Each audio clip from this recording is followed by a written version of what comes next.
Assalamualaikum warahmatullahi wabarakatuh. Perkenalkan, nama saya Daniela Marigna Balha dengan NIM 14056230068 dari Prodi Pendidikan Sosiologi kelas B. Hari ini saya akan berbicara mengenai ketidaksetaraan gender. Salah satu persoalan ketidakadilan gender ini disebabkan oleh adanya stereotip mengenai pembagian kerja secara seksual, yakni antara laki-laki dan perempuan.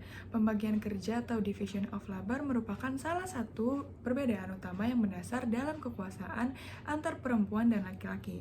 Perempuan dalam sistem pembagian kerja secara seksual cenderung selalu ditempatkan dalam wilayah domestik atau rumah tangga dengan serangkaian kerja yang sifatnya reproduktif. Pada sisi lain, laki-laki menempati posisi wilayah publik yang sifatnya produktif. Sebagai sumber daya manusia dalam kehidupan masyarakat, laki-laki dan perempuan sama-sama berkedudukan sebagai subjek dan objek pembangunan. Mereka mempunyai peranan yang sama dalam merencanakan, melaksanakan, memantau, dan menikmati hasil pembangunan. Pembeda dari keduanya adalah kondisi fisiknya, yaitu alat reproduksi. Padahal kenyataannya perbedaan reproduksi antara laki-laki dan perempuan seringkali dibekukan sehingga perempuan dipandang lebih rendah dibanding laki-laki. Perempuan digambarkan seolah-olah sebagai manusia lemah, cengeng, dan tidak dapat mengambil keputusan penting. Perempuan bekerja di rumah dan membantu suami mencari nafkah tambahan, dan laki-laki seolah-olah adalah manusia yang sempurna, kuat, dan laki-laki mencari nafkah utama. Maka dari itu, menjadi seorang perempuan memiliki tantangan tersendiri. Pasalnya, kaum perempuan masih sering mendapatkan perlakuan tidak adil dari masyarakat, khususnya laki-laki. Hal ini karena adanya persepsi atas kekuatan perempuan masih di bawah laki-laki. Dalam berbagai aspek seperti politik, pendidikan, lingkungan pekerjaan, dan masih banyak lainnya. Pandangan ini meresap menjadi sebuah unsur kebudayaan, di mana masyarakat masih mempercayai kendali tunggal oleh laki-laki dalam banyak bidang, sehingga menimbulkan ketidakadilan akses dan kesempatan bagi perempuan untuk maju dalam bidang-bidang tersebut. Kebudayaan ini adalah yang kita sebut sebagai budaya patriarki. Masyarakat yang menganut sistem sosial dengan persepsi patriarki seringkali menganggap laki-laki memiliki peran yang besar dalam mengangkat derajat perempuan. Nilai patriarki tersebut melihat perempuan sebagai makhluk yang ditakdirkan untuk mendampingi laki-laki sehingga struktur sosial yang lebih harmonis dan seimbang dapat tercipta. Perbedaan jenis kelamin yang berdampak pada pembedaan peran dan fungsi sosial atau disebut dengan istilah gender menjadi sorotan banyak intelektual. Anggapan dan pencitraan terhadap perempuan seperti di atas tentu merupakan bentuk tidak keadilan. Karena tanpa disadari ataupun disadari, hal ini menimbulkan perlakuan yang berbeda terhadap laki-laki dan perempuan. Akibatnya, perlakuan ini seringkali menguntungkan pihak yang berjenis kelamin laki-laki dibandingkan perempuan. Perbedaan gender telah melahirkan berbagai tindakan ketidakadilan gender yang dialami oleh kaum perempuan. Keadilan tersebut termanifestasi atas 5 hal. Yang pertama adalah proses marginalisasi yang mengakibatkan kemiskinan karena kebijakan pemerintah, keyakinan agama, keyakinan tradisi, maupun kebiasaan. Yang kedua, munculnya subordinasi karena anggapan mengenai perempuan yang irasional mengakibatkan perempuan tidak bisa tampil memimpin.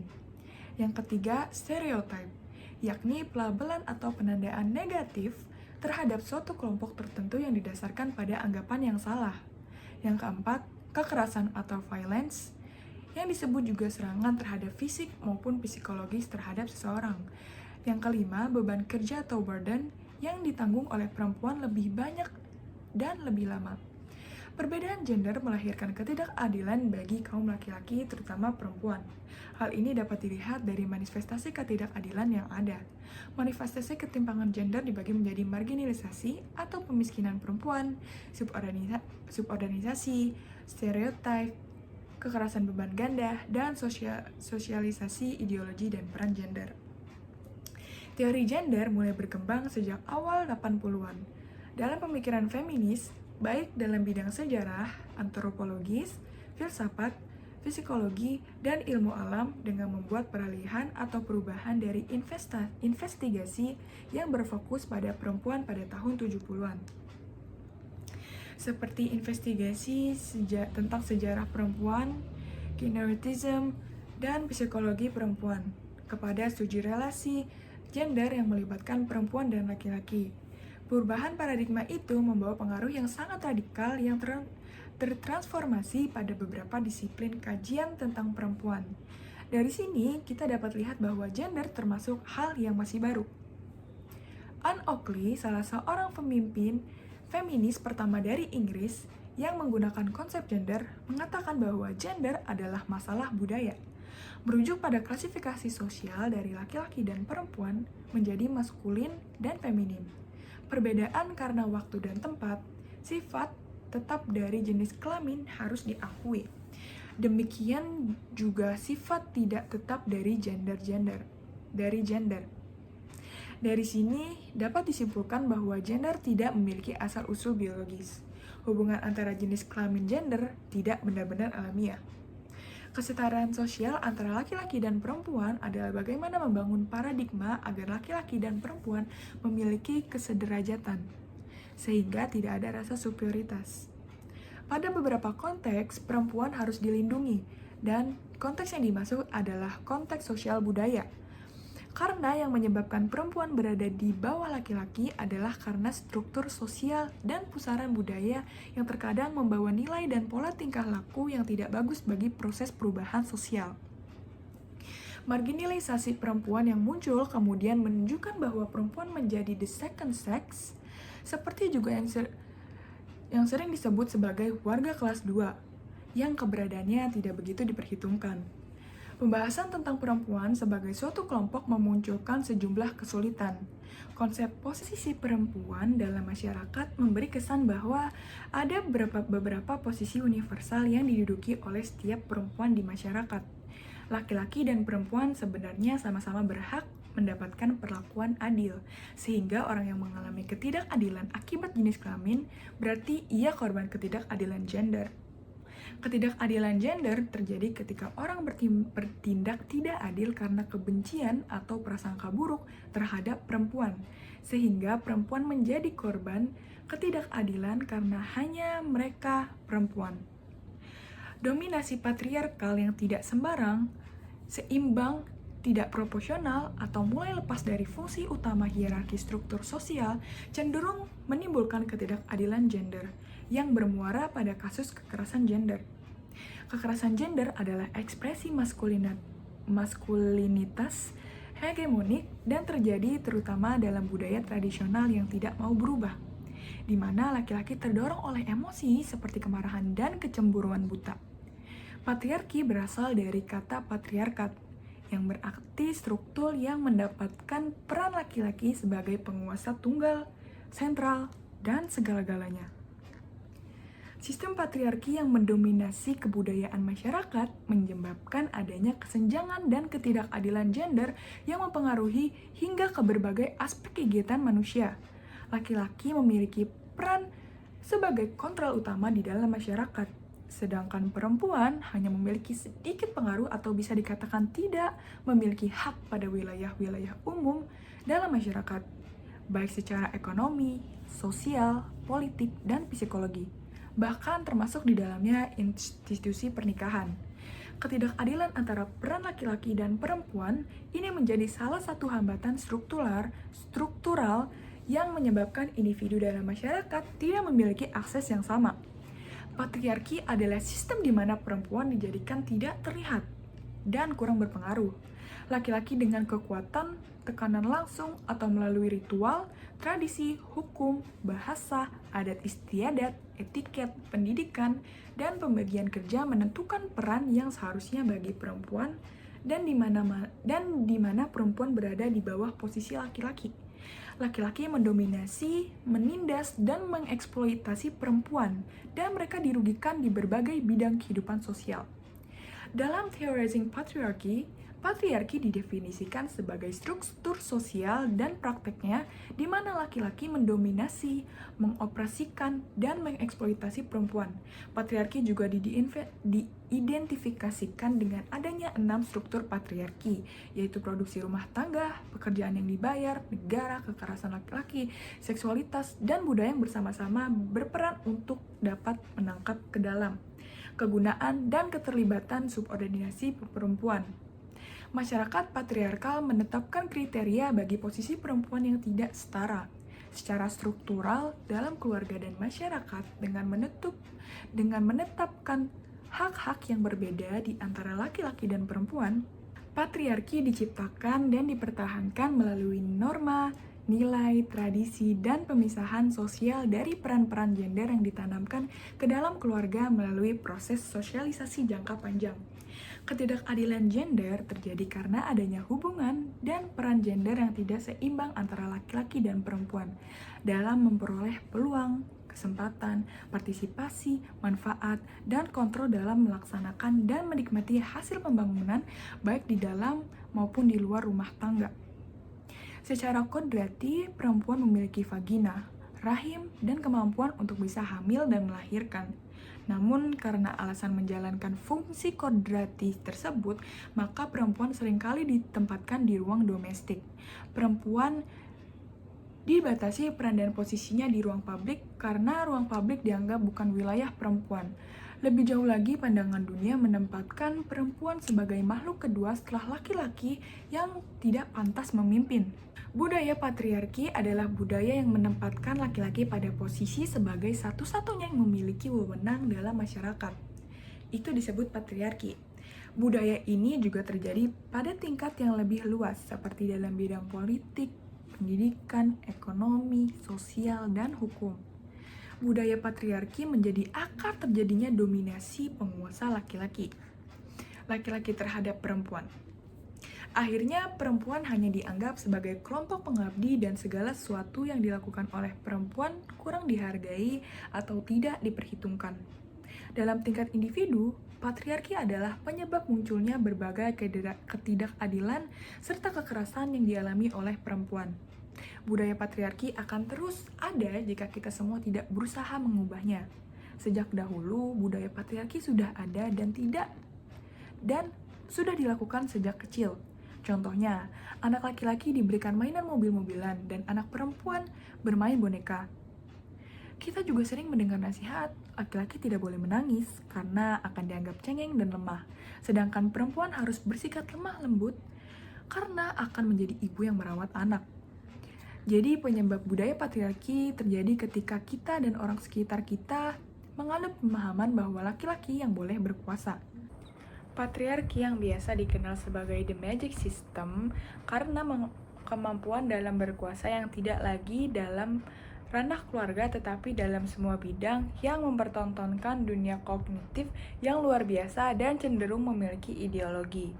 Menurut Kamla Bahasin, bahwa yang dihadapi oleh masyarakat sekarang adalah sebuah sistem, yaitu sistem dominasi dan superioritas laki-laki.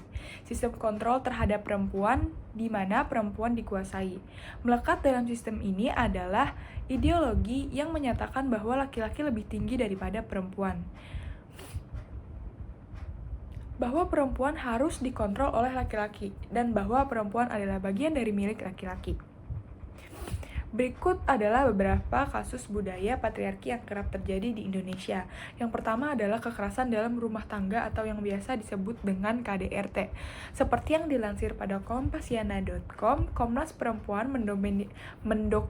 mendokumentasikan 259.150 kasus terjadi kekerasan terhadap perempuan terjadi sepanjang tahun 2016 dengan rincian sebanyak 245,548 kasus diperoleh dari 358 pengadilan agama dan 13.602 kasus yang ditangani oleh 233 lembaga mitra pengadaan layanan. Data ini tersebar ke 34 provinsi di Indonesia. Berbagai kasus KDRT tidak dapat dibedakan dengan budaya patriarki yang masih tetap menjadi faktor penyebabnya. Ini termasuk membuat keputusan tentang kekerasan laki-laki terhadap pasangannya. Budaya patriarki membuat laki-laki lebih kuat dan berkuasa dari perempuan, sehingga istri memiliki keterbatasan dalam menentukan pilihan atau keinginan, dan cenderung menuruti semua keinginan suaminya, bahkan keinginan buruk. Realitas sosial ini juga sering terjadi di dalam masyarakat. Jika istri tidak patuh pada keinginan suami, kekerasan dapat dilakukan. Potret budaya bangsa Indonesia yang masih patriarki sangat tidak menguntungkan posisi perempuan korban kekerasan. Seringkali perempuan korban kekerasan disalahkan atau ikut disalahkan atas kekerasan yang dilakukan oleh pelaku atau laki-laki. Misalnya, istri korban KDRT oleh suaminya disalahkan dengan anggapan bahwa KDRT yang dilakukan suami korban adalah akibat perlakuannya yang salah terhadap suaminya. Stigma korban terkait perlakuan atau pelayanan kepada suami ini telah menempatkan korban seolah seburuk pelaku kejahatan itu sendiri. Yang kedua ada kasus pelecehan seksual. Komnas Perempuan mengeluarkan catatan tahunan atau yang disebut Catahu pada tahun 2016 dengan temuan terdapat 16.000 kasus pelecehan seksual yang berhasil didokumentasikan. Budaya patriarki memposisikan laki-laki sebagai orang pemberani dan cenderung melakukan apapun kepada perempuan secara bebas. Inilah alasan tingginya angka pelecehan seksual di Indonesia. Ketika laki-laki terkait erat dengan maskulin dan ego, sedangkan femininitas sendiri diabaikan dan dianggap sebagai kelemahan. Budaya ini juga termasuk dalam pola pikir. Masyarakat seakan-akan membiarkan laki-laki bersiul dan menertawakan perempuan di jalan. Tingkah laku mereka terkesan normal dan natural. Karena sebagai laki-laki, mereka harus berani menghadapi perempuan. Laki-laki dianggap penggoda dan tubuh perempuan dijadikan objek yang memang pantas, seolah-olah itu pantas untuk dijadikan objek. Penyebab dari kekerasan itu sendiri. Yang ketiga adalah angka pernikahan dini. Menurut data penilaian Pusat Kajian Gender dan Seksualitas Universitas Indonesia pada tahun 2015, angka pernikahan dini di Indonesia peringkat kedua di kawasan Asia Tenggara. Menurut data penelitian Pusat Kajian Gender dan Seksualitas Universitas Indonesia pada tahun 2015, angka pernikahan dini di Indonesia peringkat kedua di kawasan Asia Tenggara. Ada sekitar 2 juta dari 7,3 perempuan Indonesia di bawah 15 tahun sudah menikah dan putus sekolah. Jumlah ini diperkirakan akan meningkat menjadi 3 juta orang di tahun 2030. Dari banyak kasus yang berhasil dihimpun oleh Komnas Perempuan, hampir 50% pernikahan dini dilakukan antara perempuan berusia 18 tahun dengan laki-laki berusia 30 tahun dan terjadi di bawah tekanan atau paksaan. Budaya patriarki dan konstruksi sosial yang terbentuk di masyarakat berdampak pada pernikahan dini. Misalnya, perempuan menjadi penerima nafkah dan hanya bekerja di sektor keluarga. Artinya kebebasan mereka sangat dibatasi oleh status istrinya. Misalnya, mereka tidak memiliki kesempatan untuk terus meneruskan pendidikan yang lebih tinggi atau mengembangkan bakat dan kemampuannya. Kebanyakan dari mereka adalah ibu rumah tangga yang seringkali tidak produktif. Tugas mereka adalah membersihkan, memasak, dan hanya membersihkan rumah. Di buku Dinamika Gender dan Pengelolaan Kekayaan Alam karangan Elinda Yuliani dijelaskan bahwa budaya patriarki yang masih sering terjadi di masyarakat membuat posisi perempuan menjadi terpojok dalam kasus pernikahan dini. Mereka tidak memiliki kebebasan untuk melakukan penolakan karena di beberapa adat perempuan yang menolak untuk dinikahi adalah perempuan yang hina dan tidak tahu diri. Maka dari itu, meskipun realitas sosial yang terjadi bahwa banyak dari mereka yang belum siap secara mental untuk menikah, namun sayangnya faktor tersebut masih diabaikan. Budaya patriarki telah membentuk perbedaan tingkah laku, status, dan kewenangan antara laki-laki dan perempuan dalam masyarakat yang kemudian menjadi hierarki gender. Perbedaan biologis antara laki-laki dan perempuan dianggap sebagai awal terbentuknya budaya patriarki. Masyarakat menganggap bahwa perbedaan biologis antara keduanya sebagai status yang tidak setara. Dan perempuan tanpa otot dianggap menjadi alasan mengapa masyarakat membuat perempuan di posisi lemah. Laki-laki dianggap kuat secara fisik, namun kekuatan fisik bukanlah faktor penting dalam hubungan antara laki-laki dan perempuan. Wolbe mengatakan nepotisme adalah sistem terstruktur dan praktik sosial yang memperlakukan laki-laki sebagai pihak yang berkuasa, yang mengoperasikan dan mengeksploitasi perempuan. Wolbe mengatakan bahwa patriarki merupakan sistem terstruktur dan praktek sosial yang menempatkan kaum laki-laki sebagai pihak yang mendominasi, melakukan operasi dan mengeksploitasi kaum perempuan. Sistem ini ada pada dalam dua bentuk, yaitu yang pertama private patriarki atau patriarki domestik, yakni yang menekankan kerja dalam rumah tangga sebagai stereotip perempuan. Dan yang kedua adalah public patriarki atau patriarki publik, yakni yang menstereotipkan laki-laki sebagai pekerja di sektor publik yang syarat dengan karakter keras penuh tantangan. Penguasaan patriarki yang kuat ini menempatkan perempuan pada posisi yang lebih marginal dan subordinat dalam budaya kerja laki-laki. Karena posisi ini dibentuk oleh ideologi patriarki yang menegaskan bahwa perempuan dominan di wilayah-wilayah yang menganggap perempuan lemah. Tidak hanya mempengaruhi masyarakat, tapi juga mempengaruhi pandangan negara dan dalam melihat dan menempatkan perempuan. Patriarki membataskan pencapaian perempuan di semua bidang kehidupan dan tidak memiliki kesempatan untuk memiliki kekayaan dan aset lain. Kekuasaan politik, pendidikan, kesehatan yang baik, dan kehidupan yang layak. Patriarki membangun peran gender dari tumpukan bangunan dasar biologis di mana kita semua dilahirkan. Oleh karena itu, pembagian peran yang tidak seimbang akan menghasilkan ketidakadilan gender di semua aspek dan tingkatan dalam kehidupan. Lalu bagaimana kita menjauhkan ketidakadilan dan memunculkan kesetaraan gender terhadap perempuan dan laki-laki? Sering dikatakan di banyak negara bahwa perempuan sekarang memiliki status yang sama di hadapan hukum dengan laki-laki. Dikatakan bahwa karena sikap tradisional dan kerendahan atau kekurangan perempuan sendiri yang menyebabkan mereka gagal untuk mempergunakan kesempatan di bidang ekonomi, sosial, dan politik yang diberikan negara tersebut. Pengaruh sikap tradisional terhadap kedudukan perempuan ini tidak terduga, namun klaim bahwa laki-laki dan perempuan adalah sama di depan hukum patut dipertanyakan, karena sebagian besar negara memang mengakui prinsip persamaan hak bagi laki-laki dan perempuan dalam konstitusi mereka. Namun nyatanya hal ini bukan jaminan.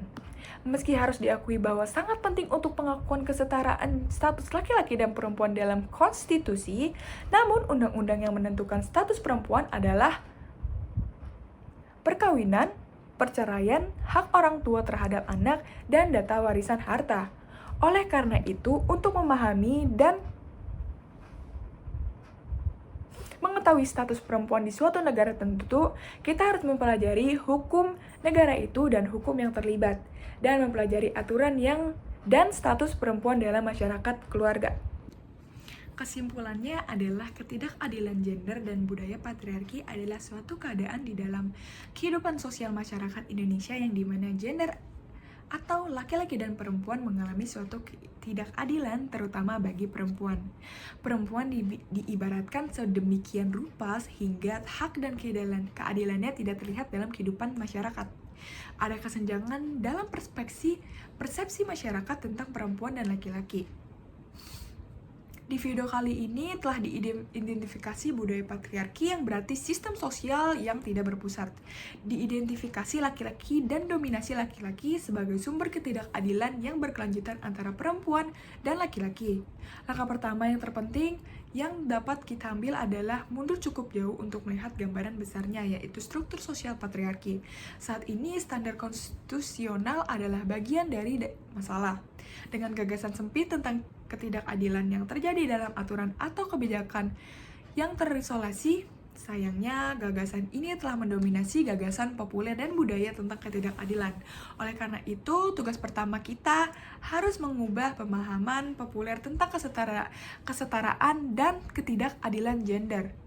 Kedua budaya untuk memungkinkan setidaknya mengkritik struktur pemilu saat ini sebagai keterlibatan dalam menyelesaikan hierarki patriarki. Perubahan yang paling penting adalah membiarkan keamanan emosional dan ekonomi yang lebih baik bagi pengasuh dan keluarganya serta untuk menghapus kekerasan terhadap perempuan. Saat ini kita memasuki abad ke-21. Dunia semakin tidak didorong oleh kebutuhan dan nilai manusia, tetapi didorong oleh kebutuhan dan nilai pasar global.